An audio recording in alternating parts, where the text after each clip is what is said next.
नमस्कार, आरती की स्वादिष्ट रेसिपी में आपका स्वागत है। जैसे कि दोस्तों अब हमारा मकर संक्रांति आ गया है, तो इसके लिए हमने बनाई है मकर संक्रांति स्पेशल बर्फ़ी बनाई है, खोवा से बनाई है और बहुत टेस्टी यम्मी बनकर तैयार होती है। मकर संक्रांति पे हर मीठे चीज़ में तिल का प्रयोग होता है और मकर संक्रांति पर तिल बहुत खाया जाता है, तो हमने तिल की बर्फ़ी बनाई है।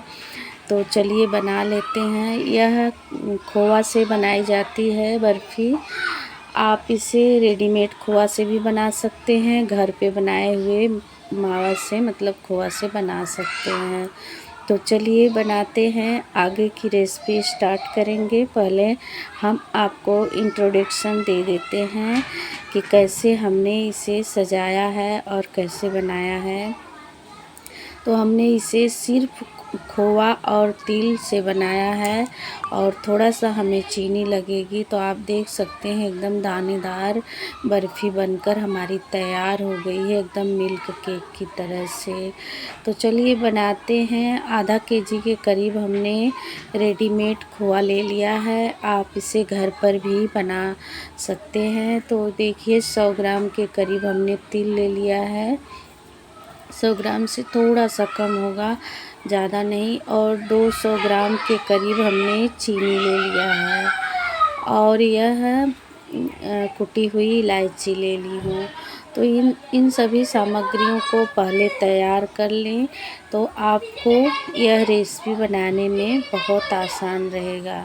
तो कढ़ाई चढ़ा लेंगे और उसमें डालेंगे सफ़ेद तिल।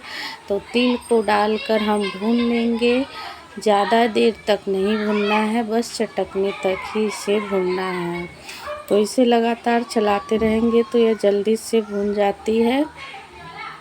इसको भूनने में ज़्यादा टाइम नहीं लगता है, इसे भूनकर बनाएं तो टेस्ट बहुत अच्छा आता है। तो देख सकते हैं हमारी तिल भून चुकी है। अब इसे चलिए दूसरे बर्तन में निकालेंगे और फिर आगे की तैयारी करेंगे। तो हमारी तिल भून चुकी है, तो इसे निकाल लेंगे।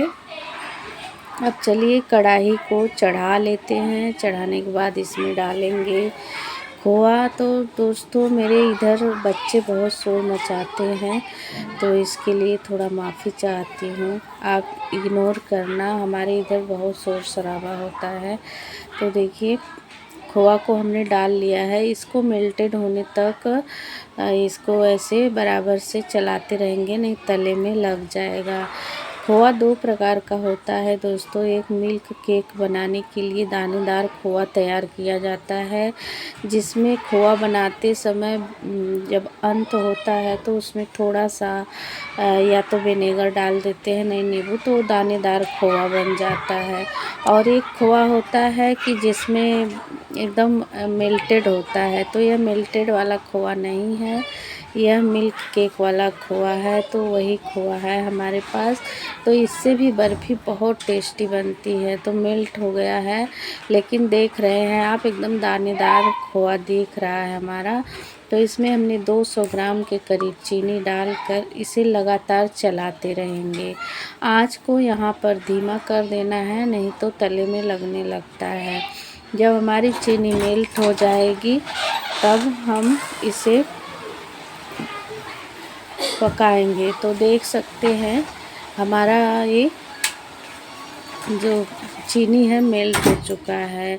तो इसमें आगे और सामग्री डालेंगे, तो इसी तरह से लगातार चलाते हुए एकदम चीनी को भी पका लेंगे। अब डालेंगे अंत में इलायची कुटी हुई और तिल को डालेंगे, डाल के इसे मिला लेंगे और कढ़ाई छोड़ने तक इसे पकाना है। हाथ में आप ले लेना, जब गोली बनने लगे तो जाने कि हमारी बर्फ़ी एकदम तैयार हो गई है। मैं वह वीडियो स्किप कर दी हूँ। आपको अगर नहीं पता चले तो साइड साइड में देखेंगे चीनी जमने लगेगी, जब जमने लगेगी तो जानिए कि हमारा यह सेट करने के लिए तैयार हो गया है, बर्फ़ी सेट करने के लिए। और इससे आप देख सकते हैं मैं जब चला रही हूँ तो कढ़ाई बीच में से खाली हो जा रही है, कलछी के बीच में खाली खाली हो रहा है, छोड़ रही है।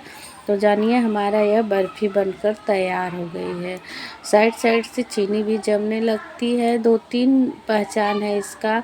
अगर आप थोड़ा सा हाथ भिगा लें और उसको हाथों में लेके गोली बनाएंगे तो गोली बन जाएगा। तो जानिए कि हमारी बर्फ़ी सेट करने के लिए यह तैयार हो गया है। तो लगभग तैयार ही हो गया है। तो हमने गैस को बंद कर दिया है। गैस को बंद करने के बाद थोड़ा चलाएंगे और इसके बाद चलिए इसको एक थाली में जमा लेंगे। आपके पास अगर ट्रे है तो और भी अच्छा है, मेरे पास थाली है। तो थाली में ग्रीस कर ली हूँ, घी को पहले से ही ग्रीस करके रखी हूँ। तो चलिए इसी में निकाल लेंगे सारे बेटर को, खोआ वाले। तो बर्फ़ी सेट करने के लिए थाली में ही हम निकाल ले रहे हैं। तो चलिए इसे निकाल लेंगे और कढ़ाई को साइड में रखेंगे। सारे बेटर को निकाल के इस तरह से कलची की सहायता से इस तरह से सेट कर देंगे। बहुत जलता है, थोड़ा सावधानी से इसको कलची की सहायता से ही इसे फैला लें और इसे इतना ही पतला करें, ज़्यादा मोटा ना करें। बर्फ़ी के ही सेट में मोटा करें। तो चलिए इसे रख देंगे 1 घंटे के लिए, बाहर रखें या फ्रिज में रखें। तो ऊपर से तिल लगा लेंगे। तिल जो है थोड़ा पहले भी डाली हूँ और इसके ऊपर से भी डेकोरेट कर देंगे। तो तभी पता चलेगा ये हमारी मकर संक्रांति की तिल वाली बर्फ़ी है। तो आप देख सकते हैं एकदम इसको इस तरह से तिल लगा देंगे और इसे सेट होने के लिए 1 घंटे के लिए रख देंगे। आप फ्रिज में रखेंगे तो आधे घंटे में ही तैयार हो जाएगी, बाहर रखेंगे तो 1 घंटा लगेगा। तो चलिए देखिए हमारी ये बर्फ़ी सेट हो चुकी है, आप देख सकते हैं। इसे कट कर लेंगे। तो मैं शाम को बनाई थी तो काफ़ी रात हो चुकी थी। तो चलिए इसे कट कर लेते हैं।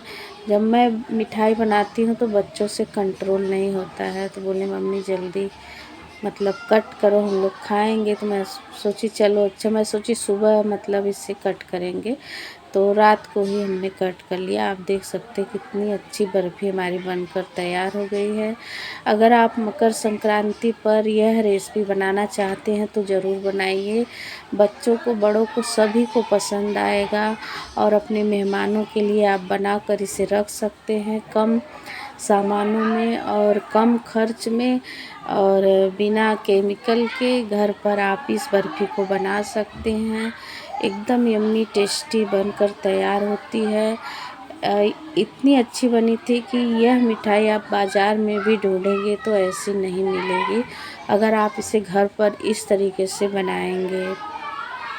तो तिल की बर्फ़ी और तिल खोआ की बर्फ़ी बनकर तैयार हो गई है।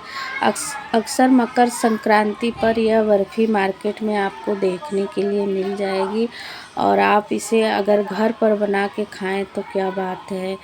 तो चलिए, अगर आपको यह रेसिपी मेरी अच्छी लगी हो तो मेरे चैनल को सब्सक्राइब करें, शेयर करें, लाइक करें और मकर संक्रांति पर ज़रूर यह बर्फ़ी बनाकर खाएं और खिलाएं।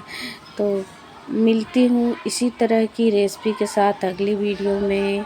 हैप्पी मकर संक्रांति।